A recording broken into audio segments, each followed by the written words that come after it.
Mbok kaya Bung Karno. Nehru pernah salah. Churchill pernah salah. Karl Marx pernah salah. Semua tokoh di dunia pernah salah. Tetapi Muhammad tidak pernah salah. Ngono rek. Ngono presiden iki kowe. Presiden kok ngene. Ya nanti diatasi.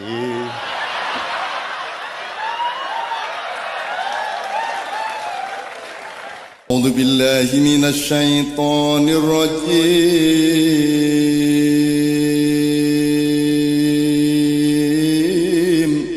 Pelan-pelan. Saya tadi mendengar pidato dari 3 tokoh puncak Fakultas Hukum. Ya. Dan saya sangat serius menanggapinya dan saya sangat memasukkannya ke dalam hati maupun pikiran saya. Dan saya relatif setuju kepada yang dikemukakannya. Nah ini kan ada acara sinau bareng bahasa Jawanya. Ada 3 kemungkinan orang ngumpul gini nih. Kemungkinan pertama adalah kemungkinan yang paling buruk, yaitu yang ngomong didengerin terus jadi ajaran terus Anda menjadi pengikut orang yang ngomong. Jadi saya di sini Anda dengerin terus Anda ngikut saya terus nanti jadi aliran torikot apa aliran terus jadi saya bisa jadi Karl Marx, saya bisa jadi Machiavelli, saya bisa jadi Ibnu Taimiyah, saya bisa menjadi Habib Rizik. Nah saya tidak merekomendasi yang ini. Kemungkinan kedua adalah setiap orang yang tampil di sini membawa kebenarannya masing-masing dan berdebat untuk mempertahankan kebenarannya masing-masing. Dan ini tradisi mainstream modern. Kalau sudah berdebat di media sosial itu bukan bareng-bareng rendah hati mencari yang benar yang bagaimana, tetapi datang dengan sombong dan mantap untuk mempertahankan kebenaran masing-masing. Benar nggak? Kalau Anda milih ini, saya mulai. Saya tidak merekomendasi yang ini, saya juga tidak akan mempertahankan kebenaran saya karena saya tidak pernah bilang kepada Anda bahwa yang saya omongkan pasti benar. Kebenaran tidak di tangan saya ini hanya bisa bergabung kepada kebenaran, tapi kebenaran yang sejati, Anda sudah tahu rumusnya, untuk anak-anak maknya, ada benernya sendiri, bener dewe, di atasnya ada benernya orang banyak. Demokrasi terasosiasikan yang kedua ini, benernya orang banyak, orang sepakat, oh gini yang bener, bahwa Indonesia ini diserahkan kepada PDIP, Golkar, kan gitu. Udah pokoknya undang-undangnya seperti itu, mati hidup kita ngikut sama mereka, meskipun mereka monster semua rata-rata, gitu ya. Oke, ini benernya orang banyak. Yang ketiga adalah kebenaran yang dinamis yang kita cari terus-menerus, yaitu benar yang sejati, the real truth of life, gitu ya.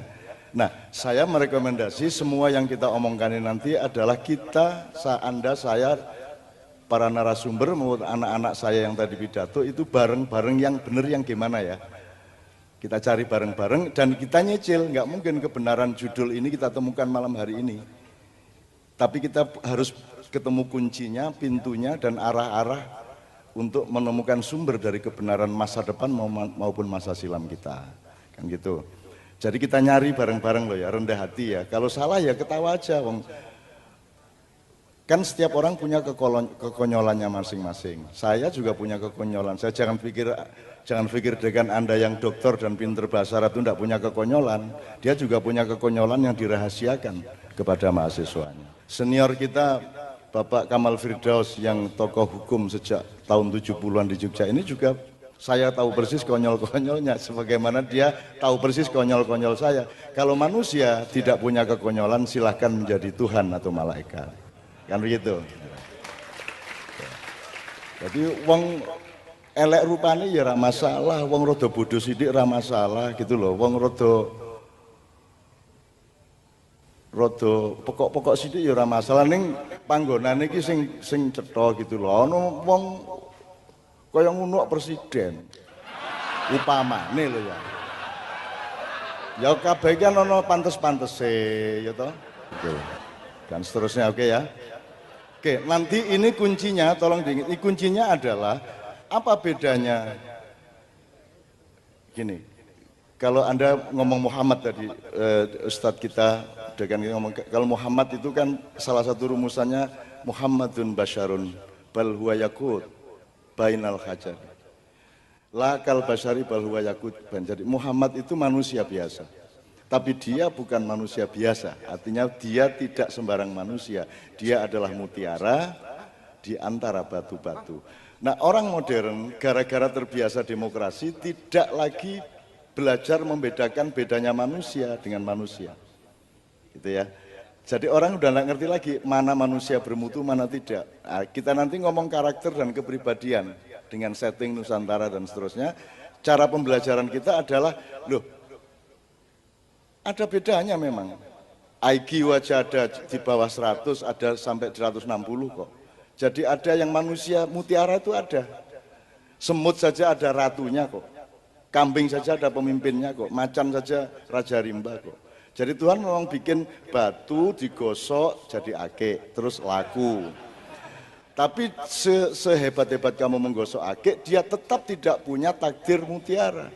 Nah di Indonesia Anda tidak mengerti bedanya mutiara sama batu, dan tidak ada kuliah, tidak ada kurikulum yang mengajari Anda untuk mempelajari manusia, batu yang mana, kerikil yang mana, kerakal yang mana, tembaga, manusia perak, manusia emas, manusia berlian, inten, mutiara. Anda tidak punya wacana tentang itu, sehingga yang menang adalah yang punya uang, yang punya kapital, yang punya modal, sehingga dia bisa ambil batu yang murah, terus dicat-cat seperti mutiara, terus diumumkan, dicapreskan, jadi. Kan begitu. Sebab Anda tidak ngerti. Nah, itu cuman waktu dicat ya, gue kira rumah samu emas tenan. Nah, gue saking pokoknya bangsa gitu. Kan begitu. Maka Anda harus 10 tahun jatahnya, nanti saya kasih tahu 10 tahun jatah Anda untuk memahami manusia, satu. Untuk memahami manusia. Untuk itu gini teman sekalian, kita akan eksplorasi bareng-bareng, kita nyari kebenaran bareng-bareng. Untuk sesi kedua nanti saya mohon para narasumber maju ke depan, tapi sebelum itu saya ingin duduk bersama para tokoh. Jadi yang pidato 3 orang tadi saya mohon di sini. Nah, tepuk tangan, tepuk tangan. Ayo Anda, ayo Ketua Perwakilan Mahasiswa, Pak Dekan mau nggak Pak Dekan? Yang tadi pidato tadi, yang awal, yang putri tadi. Ya, saya khusus untuk dia saya mohon maaf, saya sebagai keturunan Arab saya merasa nggak enak lah saya di Indonesia. Saya ini Arab bagian Badui gitu. Nah, kalau beliau ini kures-kures sedikit lah, saya Badui. Gimana tadi yang pidato lagi? Fadal. Nah, ini tadi yang bikin puisi juga, yang ada petir. Wah. Oke, kalau hujan turun bagaimana? Saya tanya dulu. Lanjut. Siapa yang mengatakan hujan buruk? Hujan itu negatif. Kita pastikan. Kalau hujan negatif, ini menjelang hujan mulia ya kan. Gitu. Kalau hujan, siapa yang berani hujan-hujan bareng saya di sini? Wani ya. Anda ini khalifah, Anda ini pemimpin rahmatan lil alamin, nggak hanya memimpin manusia, Anda memimpin rumput, memimpin air, memimpin udara, memimpin lingkungan hidup, memimpin awan. Sekarang ketika Anda kumpul, semua yang Anda pimpin ingin datang. Tadi air bilang saya di awan, Cak, saya boleh ikut nggak? Monggo, gitu. Akhirnya gerimis lah, ngono ceritanya. Apa hak saya melarang air ikut bersarasehan di sini? Loh, kok air ikut bersarasehan? Loh, kamu tanya riwayat Nabi Sulaiman dengan semut, dengan binatang, dengan semuanya. Kamu tanya riwayat Nabi Ibrahim dengan gunung, Nabi Muhammad dengan gunung. Emang tidak ada komunikasi emang komunikasi hanya antar manusia yang sekolah? Komunikasi kan Anda juga bisa sama batu, sama rumput, sama siapapun kan komunikasi. Kan kalau kesepian enggak punya pacar malam minggu karo kucingnya guyon dhewe kae. Dikanek ngene-ngene ngono kae. Anak kucing ora masalah, ning sing duwe wedhus ki lho. Duwe wedhus ora duwe yang, akhire wedhuse dikeloni ngono kae. Engko metu aswatama ya. Oke, bismillah. Oke, saya minta mikrofonnya untuk Mbak, untuk Mbak, Mas, Mbak. Tadi yang pidato pertama tadi, yang berdiri tadi, Mas. Maju, Mas. Yang tadi pidato yang pertama. Tafadhol, antum. Yang tadi pidato pertama apa tadi? Jadi tadi pidatonya kan gini, Mas. Ini tangannya gini. Ini aktingnya tadi begini. Sebaiknya belajar nonton RCTI atau MNC ya.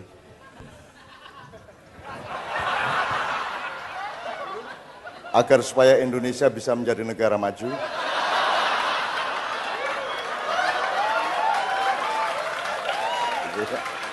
Ngono, mosok acting ini. Coba tiru itu. Selamat hari Nyepi. Tangannya ngene iki.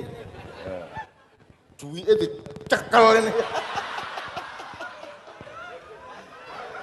Fadal Ustaz, Fadal ilal amam. Silakan Mas, ayo Mas, Masnya tadi. Saya mau dialog mengenai judul, setelah itu supaya nanti narasumber bisa tidak harus dari awal bicaranya gitu. Ayo Mas. Coba cara meletakkan tangan ya, cara. Gitu Mas.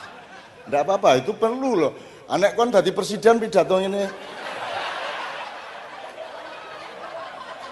Bangsa Indonesia yang saya hormati, ya apa pidato ini? Mbok kaya Bung Karno, Nehru pernah salah, Churchill pernah salah, Karl Marx pernah salah, semua tokoh di dunia pernah salah, tetapi Muhammad tidak pernah salah. Ngono rek. Ngono presiden nih gue. Presiden kok ngene. Ya nanti diatasi.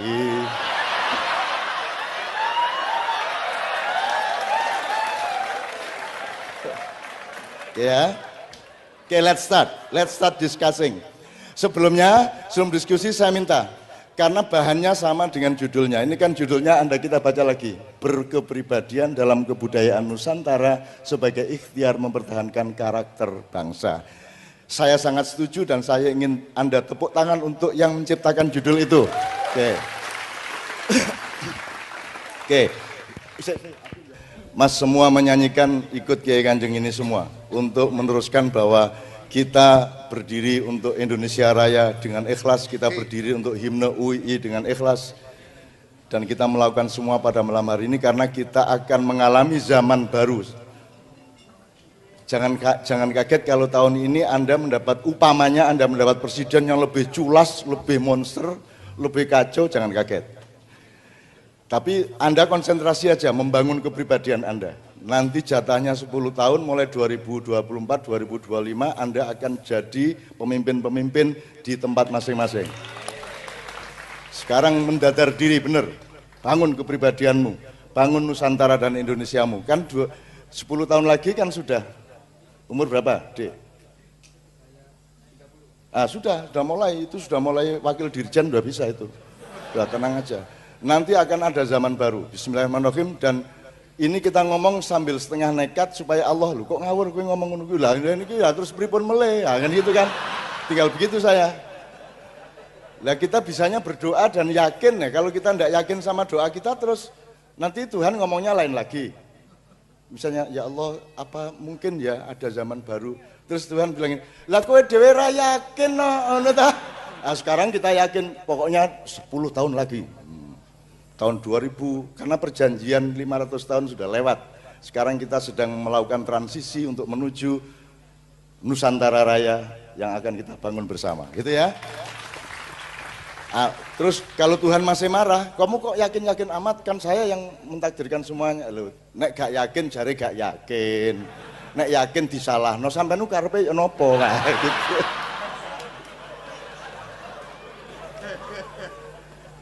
Saya sebagai orang Arab berani seperti itu.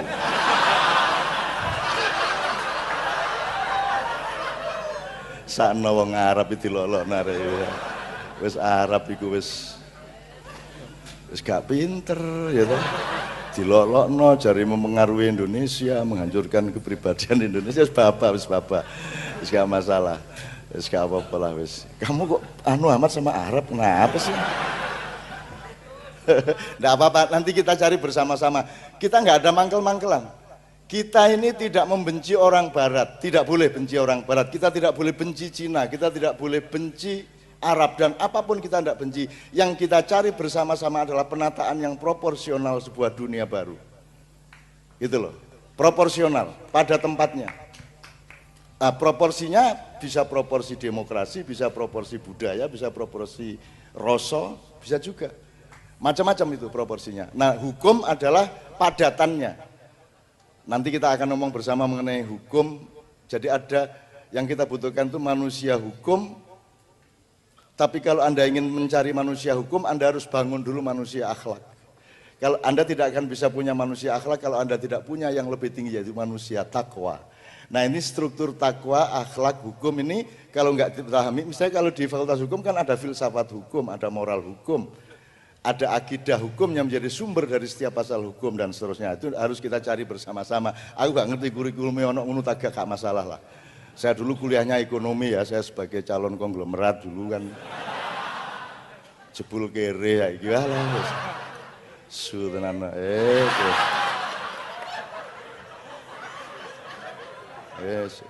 ngopo aku kuliah ekonomi gek ngopo aku biyen. Gara-gara temennya Pak Kamal tuh, namanya Romdon Naning SH. Itu satu wilayah sama saya di Kadipaten, dan dia tuh tiap hari ngejek saya. Dia tahu kalau saya jarang masuk sekolah gitu kan, nggak mungkin lulus gitu kan di SMA. Akhirnya dia kalau ketemu pagi-pagi dia berangkat sekolah, saya berangkat sekolah, dia ngopo sekolah nun kuwi. Ora mungkin kuwi mesti ora lulus, apa meneh mlebu UGM ora mungkin kan. Aku ditantang ngono iku akhirnya tak bikin lulus. Jadi guru-guru saya kalau ngelihat teknis nilainya saya pasti tidak lulus. Tapi harus ada dimensi politik lain yang membuat lulus. Jadi saya jadi anak yang sangat mengancam sekolahan. Itu akhirnya guru-guru rapat ini saya usul Pak Giarso, kepala sekolahnya Pak Giarso, daripada kita repot setahun lagi mbok sudah Ainun diluluskan saja. Lulus aku sip gitu. Nilainya ya 4,5 3,5 wah neng lulus akhirnya ya. Tapi lumayan Ramadan enggak tahu sampai hari ini. Kasus lulus saya itu kan lulus politis kan gitu. Lulus security gitu. Terus saya masuk UGM tak leboni kabeh Mas, kedokteran saya diterima, teknik sipil saya diterima, arsitektur saya diterima, ekonomi saya diterima. Yang enggak diterima di Fakultas Sastra mangkel aku. Sastrawan nih, enggak diterima di Fakultas Sastra. Mangkel temen aku, kurang ajar hari-hari. Lu masa saya diterima di psikologi, diterima di fakultas-fakultas yang serem-serem diterima, di sastra gak diterima mas aku mas. Akhirnya tak sepatani, 5 tahun lagi saya akan ceramah di fakultas sastra. Ngono aku. Terus Tuhan panik.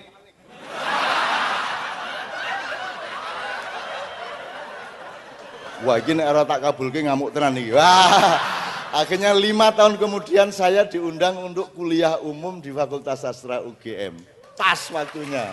Ngono, makanya yang nekat. Kamu jangan anti orang Arab, Nabi Muhammad orang Arab, kamu itu. Oke, bismillah. Yuk kita bareng-bareng nyanyi Padamu Negeri dulu ya Mas Nevi, yuk. Oke, pertanyaan pertama, Mas, ini lagu Padamu Negeri ciptaan siapa?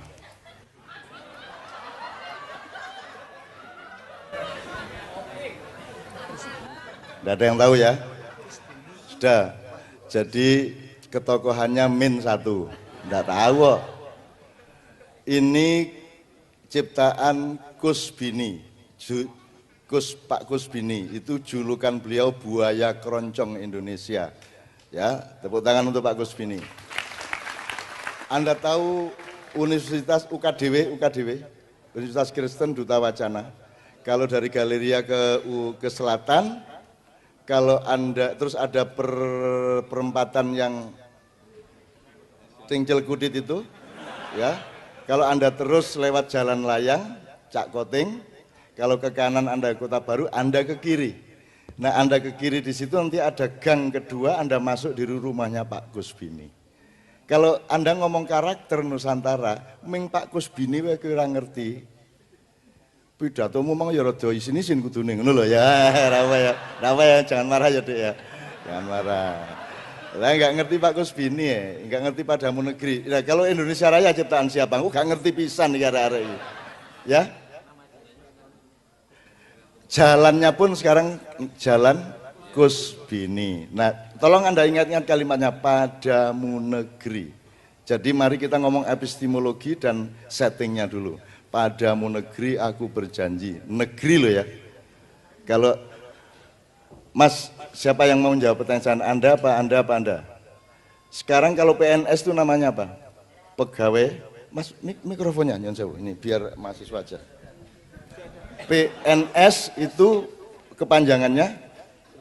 Ya, mikrofonnya saya kasih itu untuk dipakai. Ya, pegawai negeri sipil. Pegawai negeri sipil. Oke. Kenapa bukan pegawai negara? Kok pegawai negeri? Why? Negeri ini gimana nih urusannya nih? Kapan negara, kapan negeri? Kenapa lagu tadi Padamu Negeri bukan Padamu Negara? Padamu Negara. Kenapa kok negeri? Menurut Anda kenapa kok pegawai negeri sipil bukan pegawai negara sipil? Why? Ini ada hubungannya nggak nanti sama filsafat hukum dan konstitusi?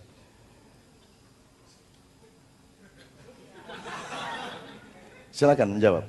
Sebelumnya saya belum pernah mendengar perbedaannya Pak, tapi kalau saya berpikir kalau negara itu lebih pada unsur politiknya Pak, kesatuan politik, kenapa itu disebut negara. Tapi kalau negeri itu bisa lebih cakupannya lebih luas. Oke. Negeri bisa termasuk orangnya, alamnya dan lain sebagainya. Kalau birokrasi itu nyambungnya ke negara apa ke negeri? Birokrasi. Kata birokrasi nyambungnya ke negara apa ke negeri? D. Dipakai negara. Kenapa namanya pegawai negeri? Katanya negara, birokrasi nyambungnya ke negara. Kenapa disebut pegawai negeri kok enggak pegawai negara? Ayo Dek.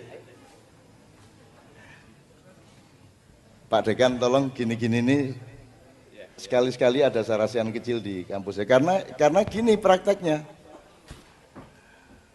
Kalau pegawai negara jelas undang-undangnya, konstitusi. Tapi kalau negeri itu bahasa budaya, bahasa yang lebih luas. Nah, kenapa disebut pegawai negara Republik Indonesia? Karena pegawai itu taat kepada siapa? Harus patuh kepada siapa, Mas? Pegawai itu harus taat kepada siapa? Kepada negara. Kepada negara, kepada undang-undang negara. Makanya kenapa kok tidak disebut pegawai negara?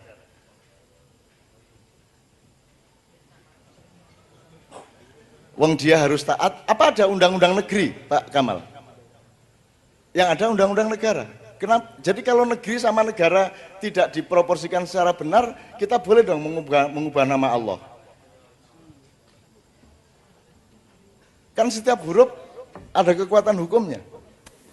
Pak Muzamil, ini contoh negeri.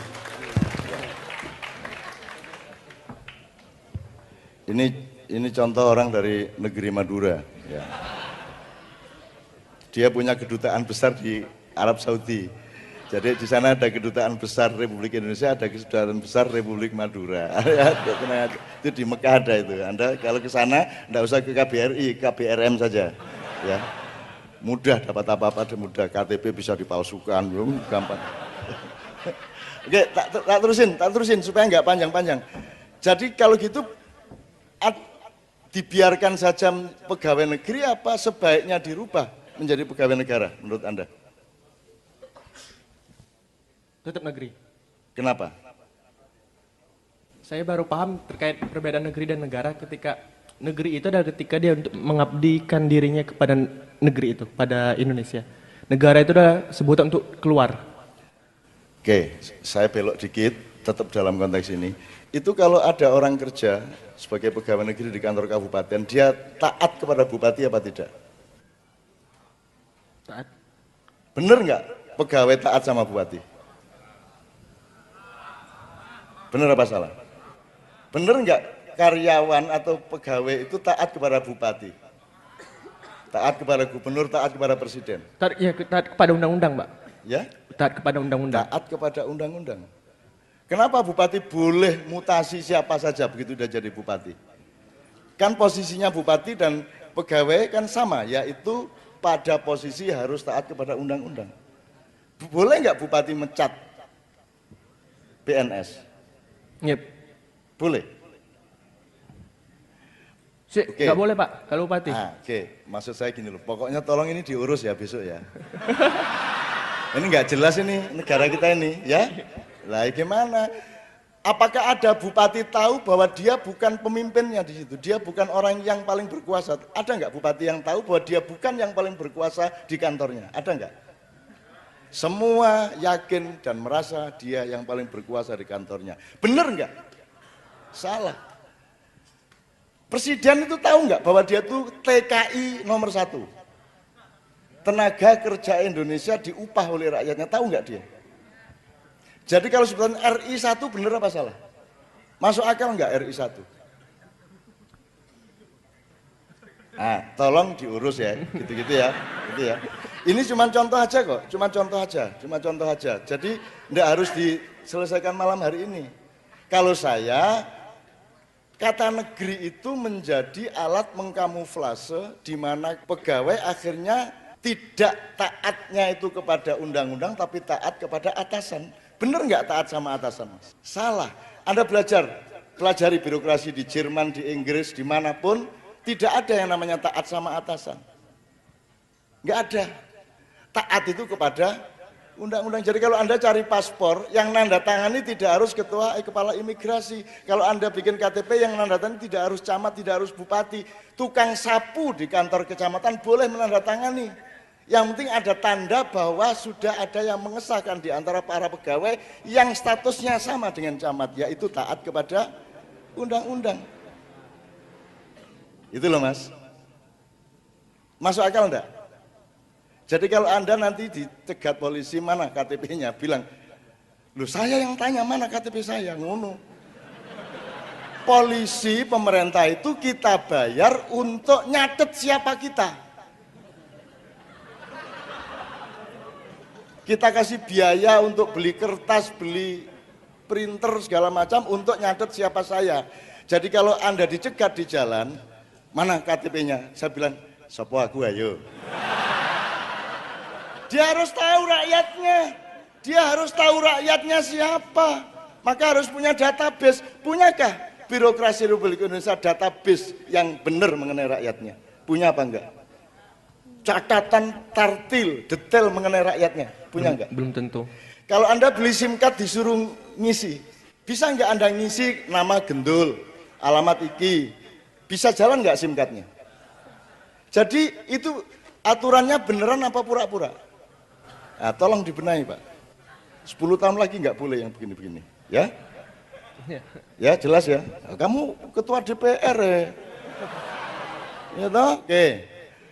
Ini contoh, selebihnya banyak sekali hal-hal yang, jadi misalnya pemahaman mengenai KTP, paspor, itu bukan rakyat yang butuh KTP. Pemerintah yang butuh ngerti siapa rakyatnya, dia punya identifikasi, terus dia yang harus nyatet. Malah kita yang disuruh melamar untuk bikin KTP. Lah gunanya awakmu tak upah itu gaya apa? Kon gaya nyateti aku hari ini. Masa ana boron ndek omah bose teko, mana KTP-nya? Loh, kan iku boroh kowe malah takon aku. Tapi jangan langsung dilakukan besok pagi, ditonyo temen kan. Wong polisinya yang ndak paham, wali kotanya ndak paham, presidennya juga ndak paham. Mau bagaimana? Wong panjen ndak paham semua, sehingga mereka semua insya Allah tidak ada yang masuk neraka. Soalnya begitu dimasukkan neraka, terus ada malaikat yang bilang, lu kok masuk neraka? Emang nggak ngerti kok dia. Jadi nggak masuk neraka. Jadi kalau Anda ingin masuk surga, bodohlah. Nggak ngerti apa-apa banget ya loh, wes. Lu kamu kok malam minggu berzina? Kenapa berzina nih? Lho kowe karo dudu bojomu, lho boten angsal ta? Lho beres ta? Malah ndak masuk surga, ndak masuk neraka, enggak ero e. Waduh, mboten kondo biyen-biyen sampean lho. Mun kadung ben malam minggu kula niki wis. Oke ya. Oke, satu tahap lagi sebelum kita masuk. Saya minta satu nomor lagi. Sik.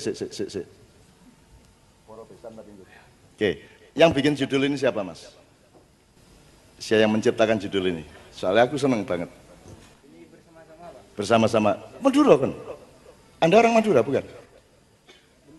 Oh Bengkulu kok bersama-sama. Kok orang Madura? Ini bersama-sama. Orang Madura itu pokoknya salah tingkah kalau sudah ada dua kata sama Mas. Turunto jadi runto jadi turunto gitu. Aku takon di Madura saya naik kendaraan terus berhenti, ada ibu-ibu nyunggi makanan gitu. Terus aku takon, Bu, guluk-guluk di mana, Bu? Tidak tahu saya. Guluk-guluk tidak tahu saya. Begitu, Bu, ya nggih Bu, terima kasih. Terus begitu dia jalan 5 langkah, balik. Lu gulu. Nek lu gulu paham, nek gulu-gulu gak paham. Itu soal cengkok ya, soal nuansa, soal dzok ya dalam bahasa Arab gitu. Oke ya. Oke. Jadi bikin bareng ya, Dik ya. Oke. Saya tanya, kok pakai Nusantara, kok enggak pakai Indonesia? Enggak sengaja apa sengaja apa? Apa itu ideologi, apa itu rencana masa depan atau apa ini? Kok kebudayaan Nusantara kok enggak Indonesia, kamu enggak ngaku Indonesia apa bagaimana? Atau sekedar istilah? Anda boleh menjawab meskipun tidak saya tanya, Anda langsung ngomongin. Jangan terlalu merenung di Indonesia. Selak pecah Golkar, ini loh pecah Golkar ini. Karena Anda terlalu banyak merenung itu apa? Ayo Dek, why Nusantara? Why did you choose word Nusantara, not Indonesia? Kenapa kami pilih Nusantara? Karena menurut kami nilai-nilai yang ada di Indonesia itu telah lahir sebelum Indonesia itu ada. Jadi makanya kami pakai kata Nusantara.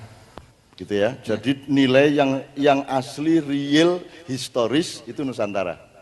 Jadi Nusantara sebagai sebuah fakta sejarah gitu ya. Iya, Pak. Oke. Berarti Anda kalau saya ganti Indonesia mau enggak? Kalau di sini saya ganti berkepribadian dalam kebudayaan Indonesia boleh enggak? Sing cetha. Boleh enggak? Biar lebih pilih Nusantara, biar kita lebih paham nilai-nilainya dari dulu gitu loh Pak. Iya. Ada bedanya enggak Nusantara sama Indonesia sehingga sengaja atau tidak sengaja Anda pilih Nusantara? Ada bedanya enggak?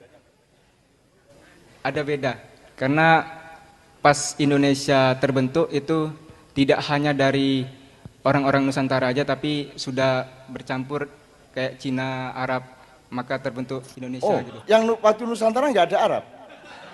Enggak, Nusantara itu kata yang menyatakan orang-orang yang dari dahulu telah ada di bumi Nusantara, itu mungkin.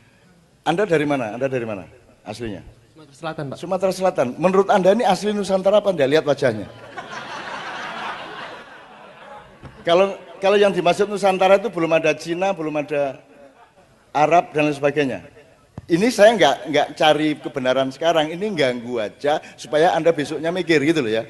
Nah, kalau Palembang itu mesti ada hubungannya sama Putri Campa loh, Raden Patah aja blasteran Jawa Cina kok. Lah kalau lihat wajahnya masuk gini Jawa. Ini mesti rodok Cina-Cina dedek. Cuman karena tidak keriting pasti bukan Arab. Makanya dia tidak masalah kalau kebudayaan Cina mengkooptasi kebudayaan Indonesia, yang dia marah itu yang Arab kan itu kan. Kira-kira ngono loh. Iya ya. Guyon rek, tapi serius ya toh. Oke, tapi pokoknya intinya ada bedanya ya Indonesia sama Nusantara. bedanya. Jadi Anda tidak memperbolehkan kalau ini diganti kebudayaan Indonesia. Tuh, Mas. Boleh enggak ini? Secara akademis, secara substansial, boleh enggak diganti kebudayaan Indonesia? Ayo yang tegas. Enggak boleh Mas. Sudah setuju sama Anda, Mas. Nek ngomong boleh, cegat dalan. Ya. Nah sekarang Anda sudah paham belum Nusantara itu? Sejak kapan? Kalau Indonesia itu gini, Mas. Misalnya nanti Anda namanya tadi siapa? Hari. Yang ngasih nama? Orang tua. Oke, kalau yang ngasih nama Pak Lurah boleh enggak?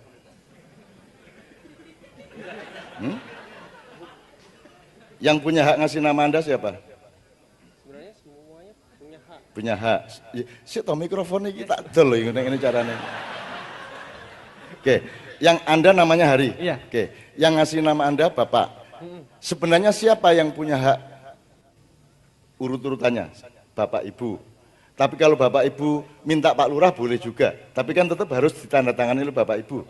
Jadi sebenarnya hak otoritas primer untuk ngasih nama adalah pada orang tua. Ya. Benar. Sekarang saya tanya, siapa yang ngasih nama Indonesia? Sopo? Mbahmu, bapakmu, tonggomu, Ya. siapa?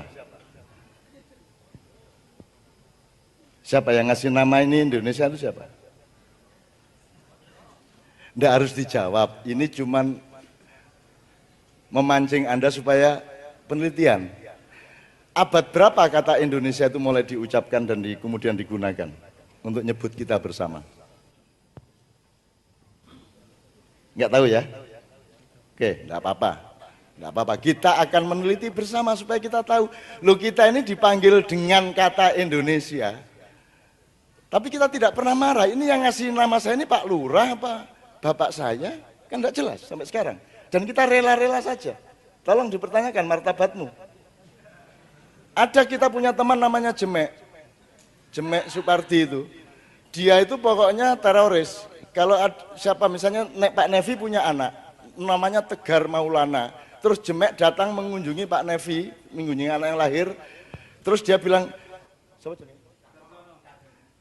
piye Darsono kabare gitu. Loh, jelas jenenge Tegar Maulana dhek ngeyel Darsono. Wah ganteng tenan Darsono. Gila gitu kan. Itu si Jemek. Jadi sampai hari ini anaknya Pak Nevi yang namanya Tegar Maulana itu dipanggil. Saya dulu pernah dipanggil Pak Harto dan saya marah besar.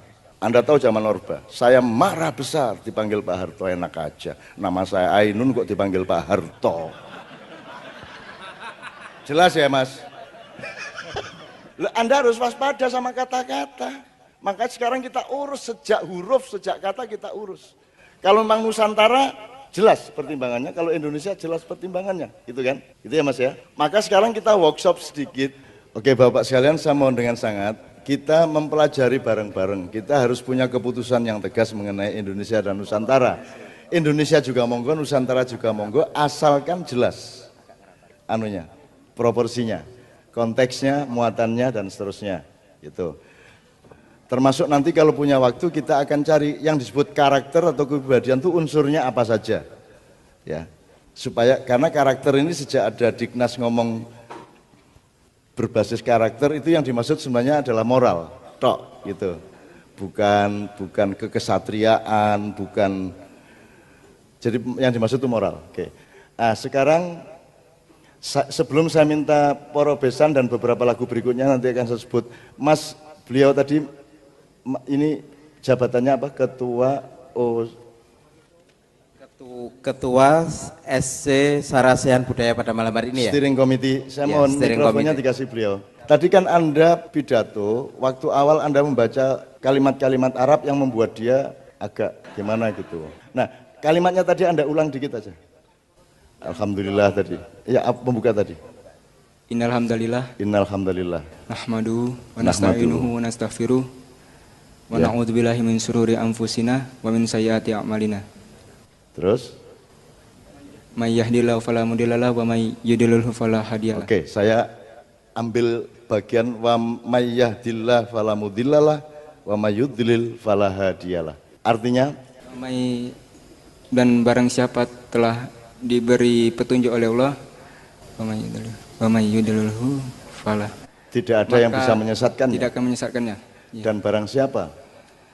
Dan Wa may dan barang siapa yang telah disesatkan, maka tidak ada yang bisa memberi petunjuk pada dia. Oke.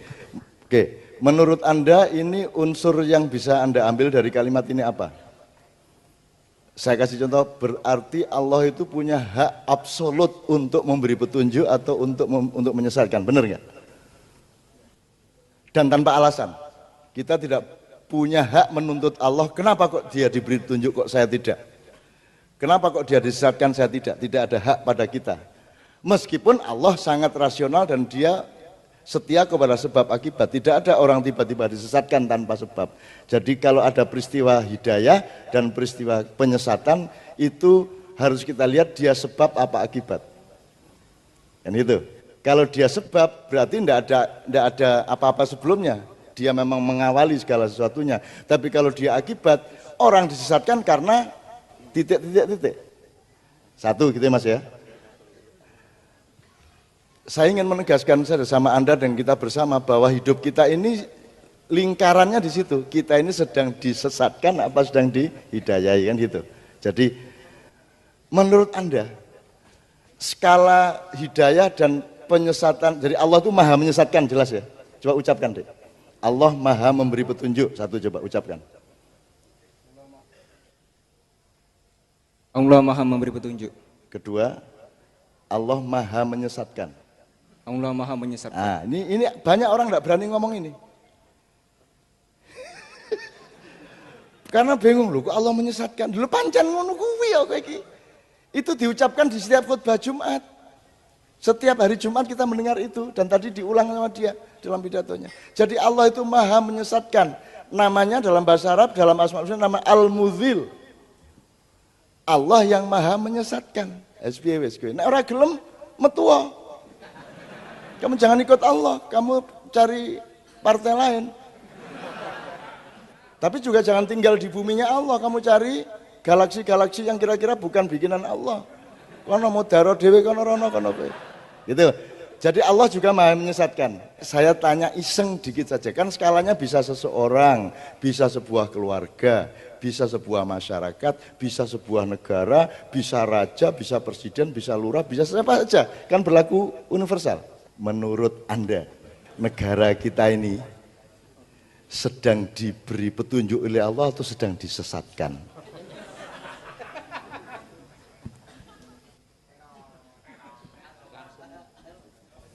Disesatkan.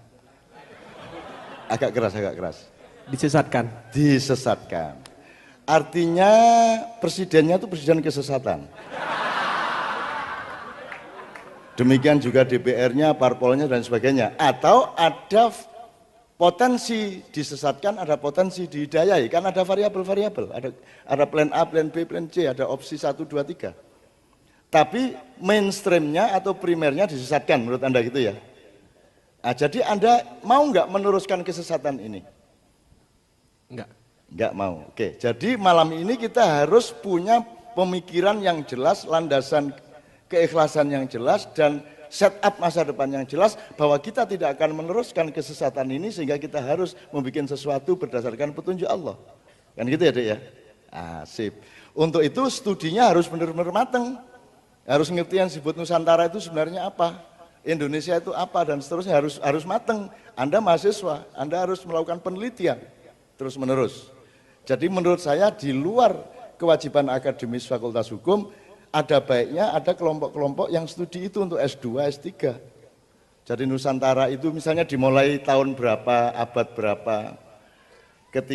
Jadi misalnya Islam datang ke sini itu menghancurkan Nusantara atau kerjasama sama Nusantara. Itu kan harus dihitung. Islam datang ke sini abad berapa? Mas mikrofonnya. Abad ke-12-13. 12-13, oke.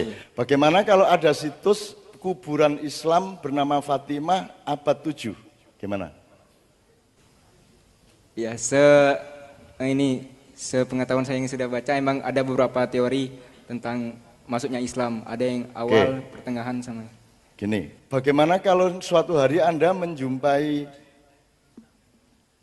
resources, manuskrip yang mengatakan bahwa Sayyidina Ali bin Abi Thalib itu begitu Abu Bakar jadi khalifah, dia minggir dari Arab dan tinggal di Pulau Jawa sampai ke Sumbawa selama 13 tahun. Piye? Nek umpamane ana ngono njur kowe piye? Ayo. Makanya dongeng mengenai dan cerita mengenai Bagendo Ali Hasan Hussein itu sangat populer di Madura, di mana-mana, karena Ali dulu jangan-jangan tinggal di sini 13 tahun. Yang paling lama di Menturo, Jombang, tempat saya itu. Ya aku wani ngomong ngono soalnya udah ono penelitian gitu. Kira-kira jangan kaget. Jadi Islam sudah datang ke sini bahkan sebelum Rasulullah meninggal dunia. Islam sudah datang ke sini dan seterusnya. Itu kita teliti, bukan saya bilang saya benar loh ya. Ini kita teliti bersama, kalau enggak kita salah sangka nanti. Menurut Anda Nusantara sama Indonesia lebih tinggi mana peradabannya? Nusantara. Sip, dah. Tapi kan harus ada fakta-fakta, harus ada penelitian, harus ada bukti-bukti. Gitu ya. Ah, ini banyak sekali Mas, kalau kita mau ngomong ini kita sarasiannya minimum 5 kali. Ya tapi kan kok entek duit dekan gitu. Terus gak usah, wis. Kapan-kapan aja kita. Tapi pokoknya kunci-kunci almari kehidupan masa depan kita buka. Karena barang siapa ingin memiliki masa depan, dia harus berkaca kepada masa silam. Kan begitu? Tidak mungkin orang berjalan ke masa depan tanpa melihat masa silam. Tidak mungkin Anda nendang penalti akurat dan tinggi energi yang mendorong bola itu kalau Anda tidak mundur beberapa langkah, betul enggak? Betul enggak? Jadi mundur, gak ono ini bal terus ono penalti, Messi terus dia ya gak ono yang ngene rek, mundur baru set gitu. Mundur dulu ya toh. Nah, Anda juga harus mundur. Saya ingatkan sebelum lagu, saya ingatkan salah satu yang saya ambil dari Nabi Khidir alaihissalam adalah ajaran mengenai siklus waktu.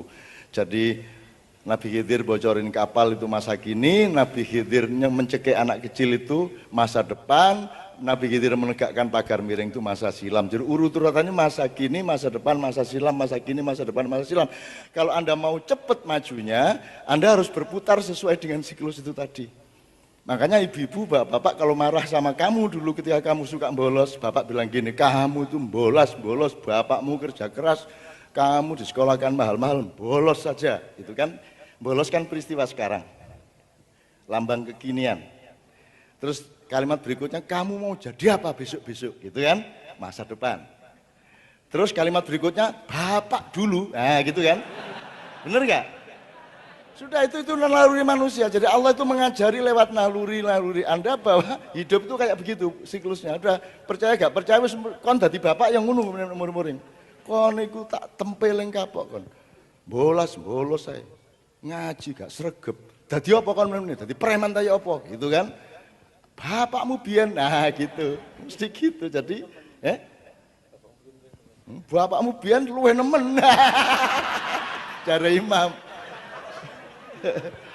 Oke, saya minta 3 lagu sekaligus. Kita dengarkan sambil santai, Pak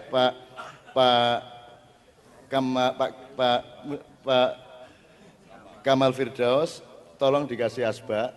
Nanti saya numpang karena beliau ini orang yang sudah kenyang dengan yang fana. Fana itu sesuatu yang sifatnya sementara, harta benda, jabatan, eksisten itu fana. Nah, beliau ini sudah bako. Bako itu tembakau, ya tembakau. Dan orang untuk mencapai tembakau itu harus jalannya adalah khaufiyah. Khaufiyah. Kalau tidak ada khaufiyahnya, tidak enak tembakaunya.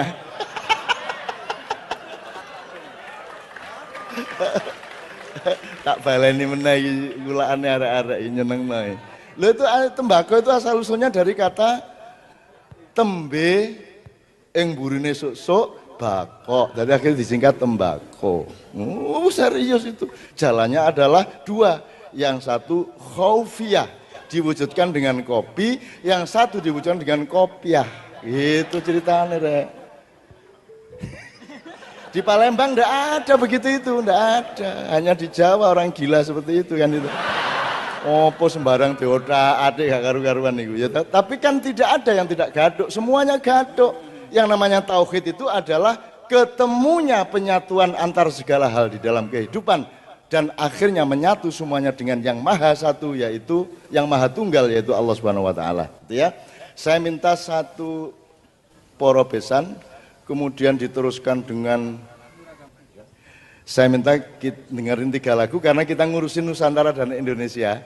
Musik ini kita manfaatkan untuk workshop-workshop dan mengidentifikasi supaya jelas masa depan kita. Karena beliau akan memimpin 10 tahun lagi. Gitu ya. Yang pertama saya minta masing-masing mengamati, ini Anda lihat setiap bunyi nanti Anda identifikasi ini lagu Indonesia apa lagu Nusantara gitu ya. Pikirannya gitu ya, ini lagu Indonesia apa lagu Nusantara gitu. Tapi Pak Kamal dan saya agaknya tidak bisa memiliki kecerdasan tanpa tadi itu. Yuk, bismillahirrahmanirrahim. Tepuk tangan untuk Kiai Kanjeng ya.